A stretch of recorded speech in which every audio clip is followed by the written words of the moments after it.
नमस्कार, एजुकेशन नगरी की खास पेशकश एजुकेशन बुलेटिन में आपका स्वागत है। मैं हूं ललित वर्मा। चलिए रुक करते हैं शिक्षा जगत से जुड़ी बड़ी खबरों की ओर। 968 पदों पर आयोजित हुई जेल प्रहरी भर्ती के अभ्यर्थी अंतिम परिणाम को लेकर परेशान हैं।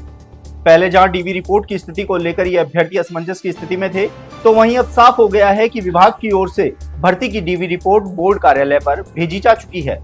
भर्ती के अंतिम परिणाम की मांग को लेकर आज बड़ी संख्या में जेल प्रहरी भर्ती के अभ्यर्थी बोर्ड कार्यालय पहुंचे, जहां अंतिम परिणाम पर स्थिति साफ करने की बोर्ड अध्यक्ष मेजर जनरल आलोक राज के सामने मांग रखी।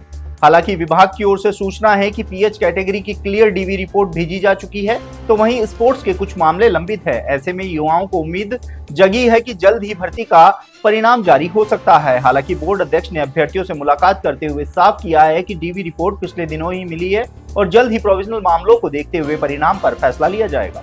अध्यापक भर्ती 2022 लेवल 2 से जुड़े मामले में आज राजस्थान उच्च न्यायालय में महत्वपूर्ण सुनवाई हुई। याचिकाकर्ताओं का आरोप है कि उन्होंने चयनित अभ्यर्थियों से अधिक अंक प्राप्त किए हैं, इसके बावजूद उन्हें नियुक्ति से वंचित रखा गया है।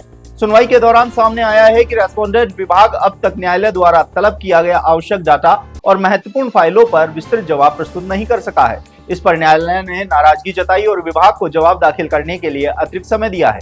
याचिकाकर्ताओं की ओर से अधिवक्ता आनंद शर्मा और अधिवक्ता अरविंद कुमार शर्मा ने दलील दी है कि ये मामला समानता के अधिकार के खिलाफ है और मेरिट की अनदेखी की गई है। न्यायालय ने मामले की अगली सुनवाई 2 सप्ताह बाद तय की है, जहां विभाग के जवाब के बाद महत्वपूर्ण निर्णय की संभावना जताई जा रही है। कनिष्ठ लिपिक यानी कि एलडीसी भर्ती 2013 में बड़ा फर्जीवाड़ा सामने आया है। जिला प्रशासन की जांच कमेटी की अंतरिम रिपोर्ट के अनुसार 627 अभ्यर्थियों की जांच में 145 के दस्तावेज संदिग्ध पाए गए हैं, जिन्हें फर्जी कागजों के आधार पर नियुक्ति दी गई। सबसे चौंकाने वाली बात यह है कि 2013 से 19 तक का भर्ती रिकॉर्ड ही गायब बताया गया है, जिससे पूरी प्रक्रिया की पारदर्शिता पर सवाल खड़े हो गए हैं। जांच में सामने आया है कि कई अभ्यर्थियों ने एक ही समय में अलग अलग अनुभव और नियमित डिग्री दिखाई है, जबकि कुछ को नियम विरुद्ध बोनस अंक दिए गए हैं। इसके अलावा अवैध यूनिवर्सिटी की डिग्रियां, फर्जी RSCIT सर्टिफिकेट, एक्स सर्विसमैन कोटे में गड़बड़ी, मेडिकल व शपथ पत्र में अनियमितताएं और आयु व दिव्यांग कोटे का उल्लंघन भी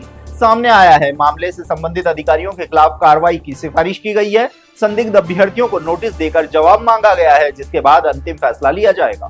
850 पदों पर आयोजित हुई ग्राम विकास अधिकारी भर्ती के अंतिम परिणाम का इंतजार पिछले 2 महीने से भर्ती से जुड़े अभ्यर्थी कर रहे हैं, लेकिन प्रोविजनल मामलों के चलते अंतिम परिणाम जारी नहीं हो पा रहा है, जिसके चलते अभ्यर्थियों में आक्रोश और निराशा बढ़ रही है।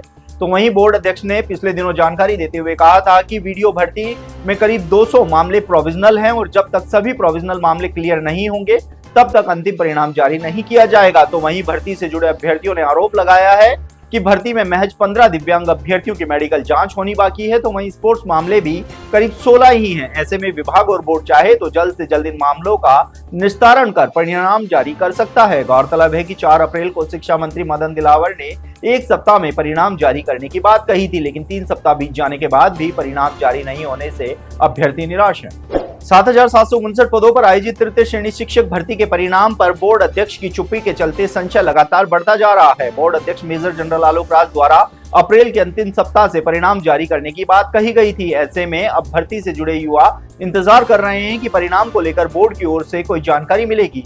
इसको लेकर सोशल मीडिया पर अभ्यर्थियों द्वारा लगातार बोर्ड अध्यक्ष से स्थिति साफ करने की मांग की जा रही है। अभ्यर्थियों का कहना है कि परीक्षा का आयोजन हुए 4 महीने बीत चुके हैं। ऐसे में परिणाम में देरी की वजह से भर्ती प्रक्रिया में लगातार देरी हो रही है।